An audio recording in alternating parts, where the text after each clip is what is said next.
Hello Internet, and welcome back to the channel, where we deep dive into anime like we've got nothing better to do than overanalyze fictional worlds. Today, we're talking about one of my favorite flavors of Isekai, the kind where the MC rolls into a fantasy world armed with Earth smarts. No crazy chosen one prophecy, no ancient bloodline, just the kind of modern knowledge you and I might have, but somehow cranked up to 100 in a world that's still figuring out indoor plumbing. And trust me, the results range from wholesome let's make paper moments to what if we rebuilt human civilization with a beaker in a dream, to full-on modern tanks versus dragons. It's 10 different takes on the same core idea. Drop an everyday brain into a medieval sandbox and see what happens. Sometimes it's slow burn genius, sometimes it's instant domination, sometimes it's pure chaos. And yeah, we're covering all of it. So stab that like button like it just called your favorite waifu mid, and roundhouse kick that subscribe button like it owes you rent. All right, I'll stop yapping. Let's just get into it.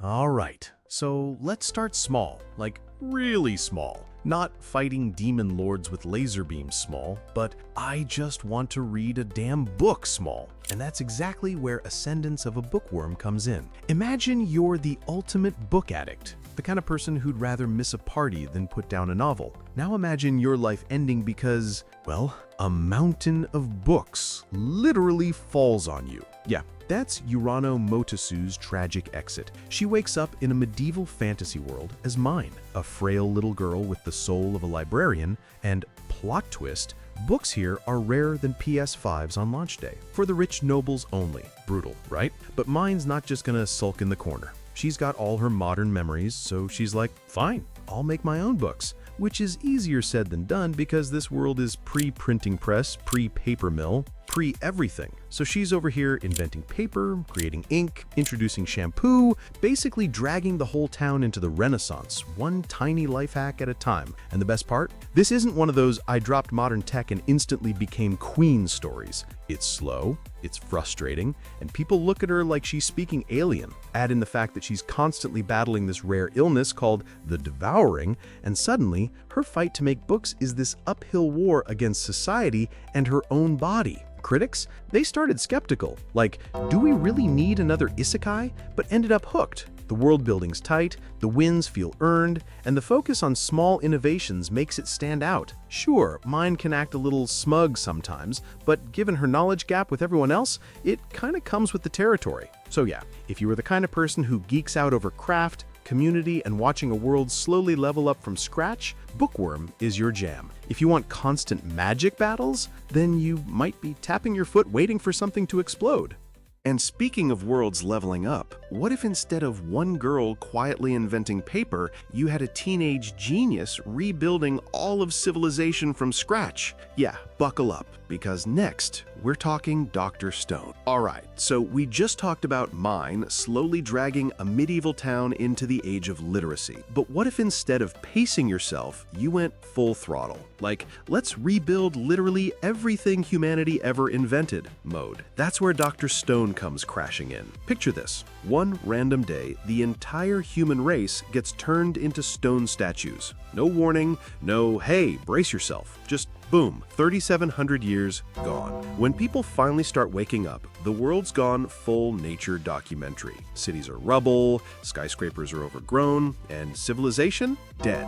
Enter Senku Ishigami, a teenage science prodigy who wakes up and immediately decides, all right, time to restart human civilization. Step 1, science, everything. And when I say science, I mean science. This dude starts from scratch, like caveman level scratch. First tools, then fire, then soap, then electricity, all while dropping legit chemistry and physics facts like he's running a TED Talk. The man basically speed runs the history of technology with side quests for survival, alliances, and a little thing called reviving the rest of humanity. And it's not just push a magic button either. He's mixing real compounds, building generators, making penicillin, stuff that makes you want to bust out your 5-year-old science fair kit. The cool twist is the show's not afraid to slow down and show the process. They'll walk you through why something works, sometimes even throwing in disclaimers so no one tries it at home. It's half survival thriller, half science class, but somehow never boring. And yeah, there's conflict, most notably Tsukasa, this insanely strong guy who's like, let's only bring back young, strong people and ditch the corrupt adults. Which, yeah, you can guess how that goes. Critics and fans ate this up. The science is legit enough that even Mythbusters' Kari Byron gave it a thumbs up, and it's racked up awards and millions of manga sales. Senku even snagged Best Protagonist at the Crunchyroll Anime Awards, which is wild when you think about the competition. Sure, he's crazy OP when it comes to knowledge, and sometimes problems get solved a little too easily. But watching him literally Minecraft civilization back into existence? Chef's kiss. So if you want a mix of survival adventure, clever problem solving, and actual science that'll make you feel smarter just for watching, Dr. Stone delivers. If you're here for pure fantasy magic and couldn't care less about beakers and blueprints, you might tap out early. And while Senku's out here winning with brains and beakers, what happens when modern knowledge meets military-grade firepower? Yeah, next up is Gate. Thus, the JSDF fought there. And oh boy, things get loud real fast. Alright, so we've gone from a frail bookworm changing the world one sheet of paper at a time to a science genius basically speedrunning human history with a chemistry set. Now, let's crank it up to 11. Modern tech, big guns, tanks, fighter jets versus a medieval fantasy army with swords and spears. That's Gate, thus the JSDF fought there. Here's the setup. One normal day in Ginza, Tokyo, a giant magical gate just pops into existence. Out pours a legion straight out of a Roman history book, backed by monsters and dragons, and they immediately start wreaking havoc. Japan's self-defense forces? Yeah, they roll up with Humvees, helicopters, and rifles, and it's not even a contest.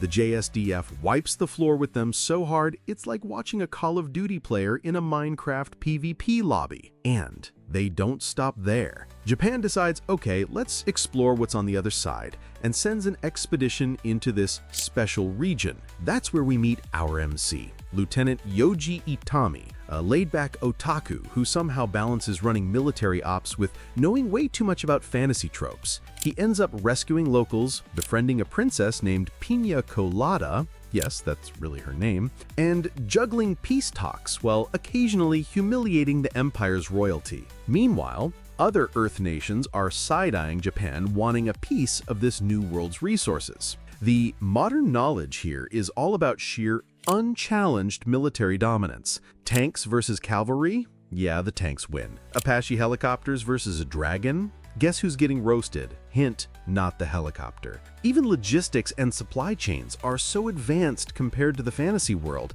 that the JSDF can build forward bases like it's nothing. Itami's otaku knowledge even helps with diplomacy, since he kinda gets the locals' culture and can navigate their politics. Now, here's the thing. This is power fantasy turned up to max volume. If you like seeing modern firepower stomp over sword and shield armies, you're in for a treat. But critics point out the downside. There's almost no real danger for the JSDF, so the tension drops. The enemy rarely adapts, magic users don't counter the tech effectively, and sometimes it feels like the military is a collective Mary Sue. Add in some undercooked harem elements, and it's clear the focus is way more on spectacle than on deep storytelling. Still, if you're here for action, explosions, and the kind of battles where you can't help but say, yep, they didn't stand a chance, Gate delivers. But if you want nuance, politics that get messy, or characters sweating through real challenges, this one might feel too clean-cut.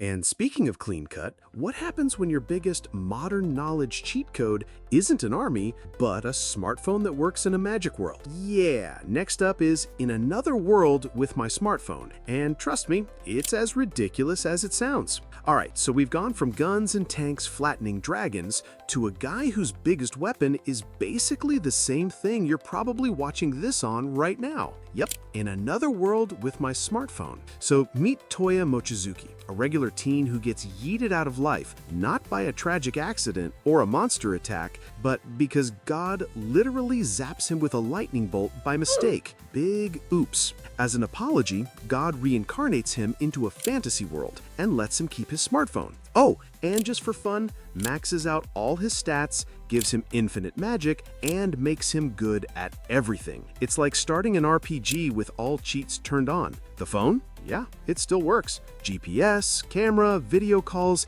even direct calls to God, which is just wild.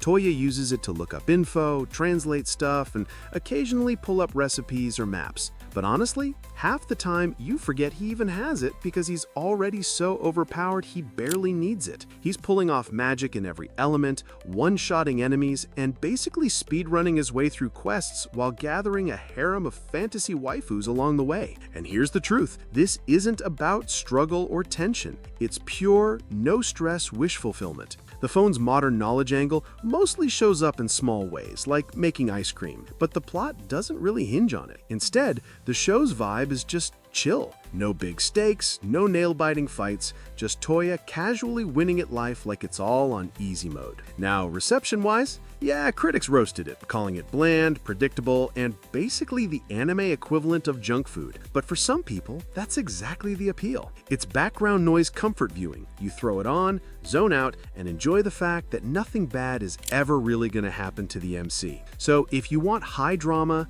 tough decisions, and clever use of modern smarts, this ain't it. But if you just want a cozy, brain-off, overpowered MC romp with some magic, some romance, and zero stress, this is your show. And speaking of people geeking out over their one passion, what if your reincarnation cheat skill wasn't a smartphone, but giant mechs? Yeah, next we're talking Knights and Magic, where the MC is basically a mecha otaku living his dream in a fantasy world. Alright, so we've gone from a guy coasting through fantasy life with a magic iPhone to the ultimate mecha nerd getting dropped into a world where giant robots are real. Welcome to Knights and Magic. Here's the deal. Tsubasa Kurata, a Japanese software engineer and hardcore mecha otaku, dies in a car accident. But instead of just getting a new life makeover, he wakes up in a fantasy kingdom as Ernesti or Eru Echevalier, a prodigy with insane magical talent. And in this world, magic isn't just for spells. It powers massive humanoid robots called Silhouette Knights that fight huge demon beasts. For Eru, that's basically winning the reincarnation lottery. His modern knowledge, all about mecha design, programming, and engineering. The guy doesn't waste a second. He's redesigning old knight models, creating brand new ones, and improving weapons like it's a season-long episode of Pit My Ride, but with robots. We're talking automatic crossbows, magic gun blades, training mechs, even teaming up with dwarf engineers to make them 30% stronger. He's not trying to save the world in a traditional hero sense. He just really wants to build and pilot the coolest mech ever. And honestly, that's where the charm is. If you're into robots, gear mechanics, and seeing crazy custom designs in action, this is candy. The fight scenes look great, the mech battles have some unique maneuvers, and it feels like the animators were having fun geeking out alongside the MC. But here's the trade-off. Outside the mechs, the story's kind of bare bones. Conflicts get solved quickly, the characters aren't super deep, and the reincarnation angle is more of an excuse to explain Eru's accession than a central plot point. Basically, it's laser focused on one thing: cool robots doing cool robot things. And if that's your jam, you'll be happy. So yeah, if you live for mecha anime and don't mind a story that takes a backseat to engineering flexes, this is worth the watch. But if you're not into mechs, you might bounce pretty quick.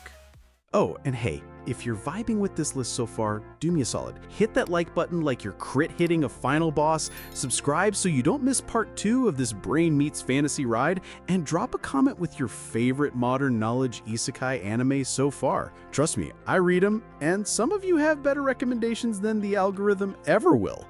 Anyways, let's get back to the list. And speaking of using modern expertise to make a real difference, what happens when that knowledge isn't for building weapons, but for saving lives? Next up, we're heading into parallel world pharmacy, where the MC's skill set is all about healing the world, literally. All right, so we've gone from giant robots are my life to I'm gonna use my second chance at life to become the ultimate healer. That's parallel world pharmacy. Meet Kanji Yakutani, a workaholic medical researcher in Japan who literally works himself to death. Yeah, overwork takes him out. But instead of just vanishing into the void, he wakes up as Pharma de Medicis, the 10-year-old son of a royal court physician in a medieval fantasy world where advanced medicine is basically a luxury item for the ultra-rich. And the poor, they're stuck with dangerous remedies and zero access to proper care. Pharma's modern knowledge is stacked. We're talking medical science, pharmacology, chemistry, the works. Oh, and he gets a divine blessing from the god of medicine that lets him see illnesses, create any molecule he can imagine, and even break down magical and physical matter. So yeah, the guy's basically a walking, talking medical revolution. But here's the thing, he's not hoarding his skills for personal gain. He's out here curing tuberculosis, introducing the concept of bacteria to skeptical medieval doctors, inventing a pocket-sized microscope, and even banning toxic lead-based cosmetics by making safe alternatives. He sets up the parallel world pharmacy to make medicine affordable for everyone, starts a guild to spread modern techniques, and enforces quarantine measures during a plague outbreak. It's like Dr. Stone, but with a stethoscope instead of a beaker. Critics and fans love the refreshing focus on health and public good. Pharma's humble. He's not arrogant about his knowledge, and the whole vibe is more healing anime than fight to the death. That means conflicts do get resolved a little too neatly, but honestly, that's part of its calm charm. It's less about nail-biting tension and more about the satisfaction of seeing a world slowly improve because one guy decided everyone deserves proper health care. So if you're into science, medicine, and watching a fantasy society get dragged into the modern era for the better, this one's gold. If you need high drama or villain arcs that stretch for seasons, though you might find it a bit too feel-good. And speaking of fixing a broken system, what happens when the MC's skill set isn't medicine, but full-on political strategy? Yeah. Next, we're heading into how a realist hero rebuilt the kingdom, where the guy doesn't fight with a sword, he fights with spreadsheets. Alright, so we've gone from saving lives with cutting-edge medieval medicine to saving an entire nation with, wait for it, political science and economic strategy. Welcome to How a Realist Hero Rebuilt the Kingdom. Kazuya Soma is just a regular humanities student in Japan when, bam, he gets summoned to a fantasy world. But instead of being asked to slay a demon lord or lead a grand army, the king of this struggling kingdom basically says, yeah, I'm done, hands Kazuya the crown, and marries him off to his daughter. No magic sword, no chosen one prophecy, just congrats, you're king now, fix my mess. And Kazuya, he's not swinging a sword, he's swinging spreadsheets. His modern knowledge isn't about tech or science, it's political realism, administration, economics, and nation building. He reorganizes the government, reforms the economy, rebuilds the military, and starts recruiting talented citizens like he's building an Avengers team for bureaucracy. He even launches an educational broadcast to raise public awareness. Think Fantasy World TED Talk meets morning news show. And the guy's not just managing internal affairs, he's dealing with civil wars, fending off invasions, annexing neighboring states, and forming alliances with superpowers. His approach is less hero rushes into battle and more hero plays 4D chess with kingdoms. It's gotten so detailed that actual academic papers have been written on how the show portrays international relations theories like realism and liberalism. Yeah, it's basically an Isekai political science 101. Reception-wise, it stands out because it's rare to see an Isekai MC win through diplomacy and management instead of brute force or magic blasts. That makes it a hit with viewers who like their fantasy with a side of real-world logic. But if you came for non-stop action, this one might feel like you're sitting in on Fantasy World Parliament meetings. So if you're into political strategy, resource management, and clever diplomacy, this is your jam. If you need constant sword fights, maybe not so much. And speaking of clever, what if the MC wanted to pretend he's a genius mastermind and then accidentally ends up actually shaping the world without realizing it? Yeah, next we're getting into The Eminence in Shadow, and this one's equal parts ridiculous and brilliant. Alright, so we've gone from a guy running a kingdom with diplomacy and spreadsheets to a dude whose whole life goal is to be the mysterious mastermind pulling strings from the shadows. That's The Eminence in Shadow. Meet Minoru Kageno, your average Japanese kid on the outside, but deep down, he doesn't want to be a hero. He doesn't want to be a villain. He wants to be that guy in stories. You know, the I was behind everything all along type. The problem, in the real world, you can't exactly train to be a shadow ruler without looking insane. Then, fate does him a solid. He dies in a truck accident and wakes up as Sid Kageno in a fantasy world loaded with magic. Now Sid finally gets to live the dream, kind of. He builds the secret organization called Shadow Garden, tells his followers they're fighting an evil group called the Cult of Diablos, except, he made that part up. It's just roleplay for him. The twist? The cult is actually real, his organization is actually dismantling them, and he has no clue how much of a legend he's becoming. His modern knowledge comes out in the weirdest ways. He casually mentions stuff from Earth, architecture, novels, products, music, and his insanely capable subordinates run with it. Alpha builds secret bases inspired by his throwaway comments. Beta plagiarizes Earth's classic literature to become a famous author. Gamma turns his vague memories of department stores into a global mega brand, and Epsilon steals classical music like she's Beethoven reincarnated. Sid thinks it's all part of his play, but his crew is literally changing the world because of it. This show is pure chaos in the best way. Part action, part absurd comedy, part power fantasy. Fans love the meta joke that Sid is too wrapped up in his own dramatic daydreams to realize he's actually winning at being the thing he pretends to be. Critics say it can get over the top and that Sid's OP and oblivious shtick isn't for everyone, but if you vibe with the humor, it's gold. So yeah, if you like dark fantasy mixed with comedy and the idea of an MC accidentally becoming a legend while thinking it's all cosplay, Eminence is a wild ride.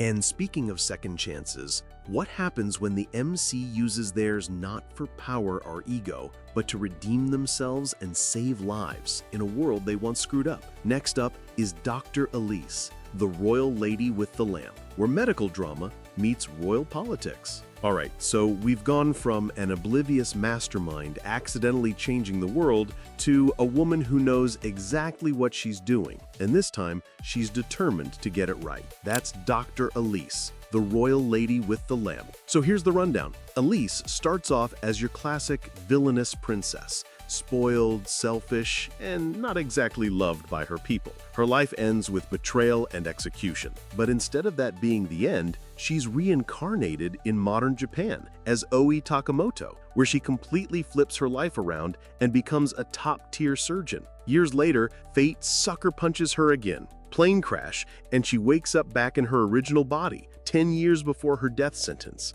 Now she's got 2 lifetimes worth of perspective and all the surgical skill of her modern self, and she's not wasting it. Elise sets out to fix her old mistakes, heal her kingdom, and prove she can be more than the wicked princess everyone remembers. The kicker? The world she's in has surgical tools, but none of the actual medical knowledge. So she's basically operating centuries ahead of the curve. Her modern knowledge plays out in some pretty epic ways, performing advanced surgeries no one else can, introducing modern medical concepts, and saving lives left and right. Sometimes she's curing royalty to shift political tides, sometimes she's just trying to give commoners access to proper care. It's got this fun Grey's Anatomy but in a royal court vibe, just with less hospital drama and more palace intrigue. Reception-wise, casual viewers love the wish fulfillment angle, being so skilled that you can rewrite your fate and change history. But critics have pointed out that some of the medical situations feel too convenient, and Elise doesn't really struggle much because